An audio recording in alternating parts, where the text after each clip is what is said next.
જય શ્રી કૃષ્ણ મિત્રો, આજની વાર્તા છે આપણા સિગરેટ જેવા વ્યસનથી કોઈનું જીવન કેવું બરબાદ થઈ જાય છે। તો ધ્યાનથી સાંભળજો અને જો તમે અમારા ચેનલ પર નવા હોય તો લાઈક અને સબસ્ક્રાઈબ કરી અમને સપોર્ટ કરજો। તો શરૂ કરીએ આજની વાર્તા। એ દિવસે સ્કૂલના મેઇન ગેટ પાસે ટોળું જોઈને હું થોડો ગભરાયો। પછી મને ખબર પડી કે આજે ફરીથી કોઈક છોકરાઓ ઝઘડો કરી રહ્યા છે। હું જલ્દીથી ટોળા તરફ ગયો। મને જોતા જ છોકરાઓ આમ તેમ ભાગવા લાગ્યા। મહેતા સર, એક છોકરો બોલ્યો। ભાગો નહીતર આવી બનશે, બીજો છોકરો બોલ્યો। છોકરાઓ થોડા દૂર થઈ ગયા હતા। મેં નજીક જઈને જોયું તો બે છોકરાઓ જમીન પર કુસ્તી કરતા પડ્યા હતા। આ શું ચાલી રહ્યું છે? મેં એમને જોરથી ધમકાવ્યા। બંને ગભરાઈને છૂટા પડી ગયા અને ઊભા થઈને કપડાં ખંખેરવા લાગ્યા। હું બે ડગલા આગળ વધીને બોલ્યો, સંજય, આજે ફરીથી તે ઝઘડો કર્યો? મેં પૂછ્યું એટલે એણે ધીમેથી જવાબ આપ્યો, સર, આ છોકરો સિગરેટ પીતો હતો। તો એનાથી તને શું ફરક પડે છે? ગંદી આદતોનું પરિણામ એ પોતે જ ભોગવશે। મને લાગે છે કે ઝઘડવાની તારી આદત સુધરવાની નથી। સર, હું સંજય હવે ગુસ્સાભરી નજરે બીજા છોકરા મહેશ તરફ જોઈ રહ્યો હતો। તમે બંને મારી સાથે આવો। બોલતા બોલતા હું સ્કૂટર તરફ આગળ વધ્યો। ક્લાસમાં જઈને મેં એ બંનેને કહ્યું, તમારે બંનેએ મોટી રિસેસ સુધી બેન્ચ ઉપર ઊભા રહીને જ ભણવાનું છે। સર, હું ફરી સંજય બોલતો બોલતો અચકાયો। સંજય, તું ચૂપ રહે। હવે મેં ગુસ્સાભરી નજરે મહેશ તરફ જોયું। હજી તારી ઉંમર માંડ 13-14 વર્ષની હશે। તને સિગરેટ પીતા શરમ નથી આવતી? તારા મા બાપ અને સ્કૂલનું શું? જો આજ પછી ફરી ક્યારેય તારી ફરિયાદ આવી છે તો તારા પિતાજીને અહીં બોલાવવા પડશે। પછી સંજય તરફ ફરીને મેં કહ્યું, ને સંજય, મહેશને સજા આપવાનો અધિકાર તને કોણે આપ્યો છે? તું હોશિયાર વિદ્યાર્થી છે પણ ઝઘડવાનું બંધ કરતો નથી। જો હવે પછી આવું કર્યું છે તો ઠીક નહીં રહે। મોટી રિસેસ પછી મહેશના ચહેરા પર થાક હતો, પરંતુ સંજય બિલકુલ સામાન્ય હતો। મને આ છોકરાનો સ્વભાવ સમજાતો નહોતો। પહેલાં પણ 2-3 વાર કોઈને સિગરેટ પીતો જોઈને ઝઘડો કરી ચૂક્યો હતો। એ બદલ સજા પણ સહી લેતો હતો, છતાં એના ચહેરા પર કરચલી પણ પડતી નહોતી। સંજયને સજા કરીને મને બહુ દુઃખ લાગ્યું। સ્કૂલ છૂટી ત્યારે મેં એને રોક્યો। સંજય, જી સર, એણે ટૂંકમાં જવાબ આપ્યો। શું તું મારાથી નારાજ છે? નહીં। જો સંજય, મારા વિદ્યાર્થીઓને સજા કરીને મારું દિલ ખૂબ દુભાય છે। તું તેજસ્વી વિદ્યાર્થી છે, ભણવામાં ધ્યાન આપ। તારા જેવા હોશિયાર મિત્રો બનાવ।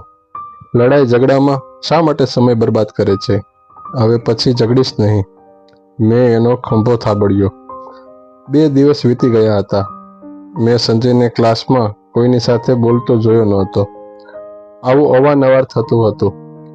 સજા મળતી ત્યારે 2-3 દિવસ સુધી ક્લાસમાં એ ચૂપ જ રહેતો હતો। એક દિવસ સાંજે હું સ્કૂટર પર ઘરે જતો હતો। ભીડ હોવાના કારણે સ્કૂટરની ગતિ ઘણી જ ધીમી હતી। મારા જોતા જ સાથે સાથે ચાલી રહેલી બસનો કંડક્ટર 2 છોકરાઓને બસમાંથી નીચે ઉતારતો ગુસ્સાથી બોલ્યો, નીચે ઉતરો, મારો સમય બગાડો છો અને બીજા પેસેન્જરોને હેરાન કરો છો। એ બંને છોકરાઓની પાછળ એક ત્રીજો છોકરો પણ બસમાંથી ઉતર્યો। એ નીચે ઉતરી ગયો। છોકરાઓને જોઈને મારું મગજ સણક્યું। એ બંને રાજીવ અને સંજય હતા। દાદા જેવા લાગતા ત્રીજા છોકરાને હું ઓળખતો નહોતો। રાજીવ એ બંનેને છૂટા પાડવાનો પ્રયત્ન કરતો હતો। મેં સ્કૂટર એક બાજુ ઊભું રાખ્યું અને દોડીને મહેશને એ દાદા જેવા લાગતા છોકરા વચ્ચે પડીને છોડાવ્યો। રાજીવે સંજયને ઠપકો આપ્યો, સંજય, તને શું થઈ ગયું છે? શા માટે ઝઘડે છે? મેં તેને ખખડાવ્યો। સર, રાજીવે જવાબ આપ્યો, એ છોકરાએ સળગતી સિગરેટ બારીની બહાર ફેંકી હતી। એ સિગરેટ પગપાળા ચાલી જતી એક છોકરી પર પડી હતી। આવડી અમથી વાતથી સંજય એ છોકરા સાથે ઝઘડી પડ્યો। સંજય, આ ખોટું કહેવાય। ગમે તેની સાથે શા માટે ઝઘડો વહોરી લે છે? માન્યું કે એની ભૂલ હતી, પણ શું તું બધાને સુધારવાનો ઠેકો લીધો છે? મને સંજય પર ખૂબ ગુસ્સો આવતો હતો. શું સિગરેટથી એ છોકરી દાજી નહીં હોય? શું એ પણ કોઈની બેન દીકરી નહીં હોય? સંજયે એટલો જોરથી બરાડો પાડ્યો કે હું બેબાકલો બની ગયો. સંજય ઝડપથી આગળ વધી ગયો. રાજીવ પણ ગભરાયેલો હતો. મારી આંખોથી જ માફી માંગીને મહેશ પાછળ ચાલ્યો ગયો. બીજે દિવસે સંજય વર્ગમાં મારી સામે માથું નીચું રાખી બેસી રહ્યો. મેં પણ એને કંઈ જ પૂછ્યું નહીં. સાંજે જ્યારે મારું સ્કૂટર ઘર સામે રોક્યું ત્યારે જોયું તો સંજય મારા ઘરની સામે જ ઊભો હતો. અરે સંજય, તું અહીં? મેં આશ્ચર્યથી પૂછ્યું. સર, બહુ મુસીબતથી એ બોલ્યો. એની આંખોમાં આંસુ હતા. અંદર આવ. મને થોડી ચિંતા થઈ. આજે ઘરમાં કોઈ નથી, માત્ર મારો નોકર રતનસિંહ છે. આવ, અંદર આવ. હું પ્રેમથી એનો ખંભો પકડીને અંદર લઈ ગયો. મેં રતનસિંહને હાક મારી. એ પાણી મૂકીને ચાલ્યો ગયો. તે પાણી ન પીધું? મેં પાણીનો ખાલી ગ્લાસ ટીપાઈ પર મૂકીને સંજયને પૂછ્યું. સર, મને માફ કરો. એ ઘ્રુસકે રડી પડ્યો. લે, પાણી પી. મેં ગ્લાસ એના હાથમાં પકડાવ્યો. પાણીના 3-4 ઘૂંટા પીને એ બોલ્યો, મારે તમારી સાથે આમ તાડુકીને નહોતું બોલવું જોઈતું સર. પણ સંજય, હું તારા ગુસ્સા ઉપર નારાજ નથી. એક વાત પૂછું? જી. એણે પોતાના આંસુ લૂછ્યા. તું સિગારેટના પ્રશ્ને બધાની સાથે કેમ ઝઘડ્યા કરે છે? સર, મને સિગારેટ પ્રત્યે ખૂબ નફરત છે. સિગારેટ જોતા જ મારે રૂવાડે આગ લાગે છે. પણ એવું શા માટે? સાંભળો સર, એ વખતે હું આશરે 5 વર્ષનો હતો. મારી બેન 2 વર્ષની હતી. મારા પિતાજી પુષ્કળ સિગરેટ પીતા હતા. આખો દિવસ 4 ડબ્બી પી જતા હતા. મમ્મી બાપડી રડ્યા કરતી, કપાળ કૂટતી કે પિતાજી મહેનતના પૈસા શા માટે ધુમાડામાં વેડફી નાખે છે.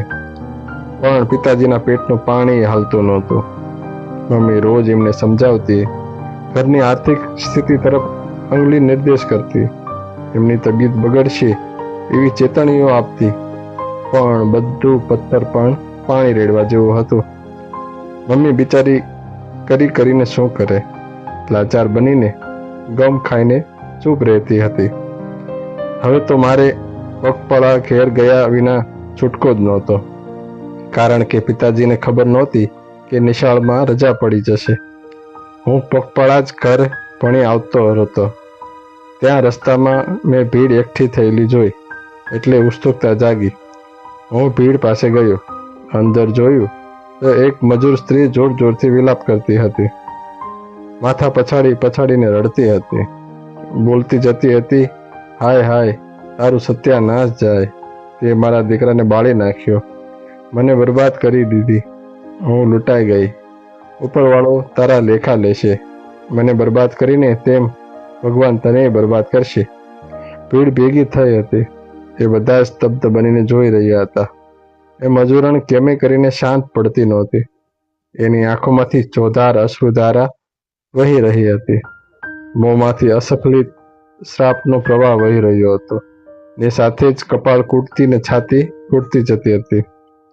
અત્યાર સુધી તો હું ભીડની પાસે જ ઊભો પંજા ઉપર ઊંચો થઈને મજૂરને રડતી જોઈ રહ્યો હતો. પણ એનું હૃદયદ્રાવક આક્રંદ અને બરબાદ કરી નાખવાની વાતથી મારી જિજ્ઞાસા બળવત્તર બની. મેં ભીડમાં માથું મારીને અંદર ઘૂસીને જઈને જોયું. અંદર જતા જ મારું બાળ માનસ સ્તબ્ધ બની ગયું. મારું હૃદય જોરથી ફફડવા માંડ્યું. જે પોટલી પર પિતાજીએ સળગતી સિગરેટ ફેંકી હતી એ કપડામાં નાનું બાળક લપેટાયેલું હતું. લોકોની વાતચીત પરથી મને ખબર પડી કે બાપડી વિધવા સ્ત્રી એના બાળકને ત્યાં કપડામાં વીંટાળીને સુવાડીને પાણી પીવા ગઈ હતી. પાછી આવી ત્યારે જોયું તો એનું બાળક કપડાની સાથે જ ધૂ કરતું ભડકે બળી રહ્યું હતું. એવી અગનજ્વાળા વચ્ચે બાપડું નાનું બાળક પરવશ ક્યાં સુધી ટકી શકે? તત્કાલ મરણને શરણ થઈ ગયું હતું. સર, આજે એ પ્રસંગને હું ભૂલી શક્યો નથી. બોલતો બોલતો સંજય કૃસકે રડી પડ્યો. થોડું અટકીને પછી સંજય ફરી બોલ્યો. મેં મમ્મીને બધી જ વાત વિગતવાર કહી હતી. જ્યારે સાંજે પિતાજી ઘેર આવ્યા ત્યારે મમ્મી પોતાનો સામાન લઈને અમને બાળકોને તૈયાર કરીને ઊભી હતી. પિતાજી આવ્યા કે તરત જ એ બોલી, તમે સંભાળો તમારું ઘર, હું મારા છોકરાઓને લઈને જાઉં છું. પિતાજી તો આશ્ચર્યચકિત બનીને મમ્મીના મોં સામે જોઈ રહ્યા. તેમને એકાએક મમ્મીનું આવું પગલું અને રૌદ્ર સ્વરૂપ સમજાયું નહીં. એ વિસ્મયથી મમ્મી સાથે થોડી વાર તાકી રહ્યા. પછી માંડ બોલ્યા, પણ શા માટે? આજે તમારી સિગારેટ એક નિર્દોષ બાળકના પ્રાણ હરી લીધા. બોલતા બોલતા મમ્મી ક્રોધથી કાંપી રહી હતી. આવેશમાં એનો સાથ ફાટી જતો હતો. એના ચહેરા પર ક્રોધ અને વિષાદના મિશ્ર ભાવો પથરાયેલા હતા ને આંખોમાં ભીનાશ તરવરી રહી હતી. એ આગળ બોલી, એક વિધવા સ્ત્રીનો સંસાર ભસ્મ કરી દીધો છે. એક વિધવાનો સહારો જૂટવી લીધો છે. કાલે તમે તમારા સંતાનોને પણ આમ જ બાળી મૂકશો. તમારું ઠેકાણું શું? મમ્મીનો અવાજ આવેશનો માર્યો તરડાઈ જતો હતો. એણે વાત પૂરી કરતા કહ્યું, હું તમારી સાથે નહીં રહી શકું. હું મારા બાળકો જાતે જ ઉછેરી શકું એમ છું. અમને બંનેને બાળકોને લઈને મમ્મી ઘેરથી નીકળી ગઈ. રાત દિવસ પરિશ્રમ કરીને એણે અમને પાળ્યા, પોષ્યા, મોટા કર્યા. મમ્મી અમને ખૂબ જ પ્રેમ કરે છે સર. એ ખૂબ જ સારી છે.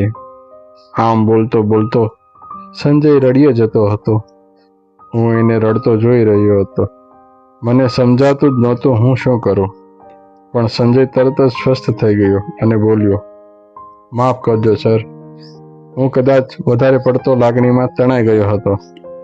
પણ સાચું કહું તો જ્યારે પણ કોઈ સિગરેટ પીવે છે ત્યારે મને એવું લાગે છે જાણે કોઈ બાળક બળી રહ્યું છે. સંજયની આંખો ફરી પાછી સલકાઈ પડી. એના ગયા પછી અચાનક જ રતનસિંહ રડવા માંડ્યું. મેં ચિંતિત સ્વરે પૂછ્યું, શું થયું રતનસિંહ? કેવો સરસ છોકરો છે સાહેબ. રતનસિંહ બોલ્યો, હા, એના પિતાજી જીવિત હોવા છતાં બાળકો એનાથી વંચિત છે. તમે સાચું જ કહો છો સાહેબ. એ કેવો માણસ હશે જે પત્ની અને બાળકો હોવા છતાં એકલો એમની યાદમાં દિવસો કાઢતો હશે. એ ક્યારેય દીકરાને પ્રેમથી બોલાવી શકતો નથી, કારણ કે દીકરો એના તરફ સખત નફરત કરે છે. પણ રતનસિંહ, તું શા માટે રડે છે? સાહેબ, આ દુર્ભાગી બાપ હું પોતે જ છું. તું? પણ તું તો સિગરેટ બીડી પીતો જ નથી. જ્યારથી મારી પત્નીએ ઘર છોડ્યું ત્યારથી મેં ફરી ક્યારેય સિગારેટને હાથ અડાડ્યો નથી. તો પછી તું એમને બધું કહી દેતો કેમ નથી? ના સાહેબ, ભલે અજાણતા જ પણ મેં હત્યા કરી છે. શું મોં લઈને હું એમની પાસે જાઉં? રતનસિંહ પોકે પોકે રડવા લાગ્યો. સિગારેટના કારણે તે તારો સુખી હર્યો ભર્યો સંસાર ગુમાવી દીધો રતનસિંહ. મેં ઊંડો શ્વાસ લેતા કહ્યું, મેં એક જીવ બાળ્યો હતો સાહેબ, પણ મારું હર્યું ભર્યું જીવન જ બળી ગયું. આમ કહી રતનસિંહ બહાર ચાલ્યો ગયો. હું મનોમન વિચારી રહ્યો હતો, કદાચ રતનસિંહને જેટલી સજા મળવી જોઈએ એટલી મળી ચૂકી છે.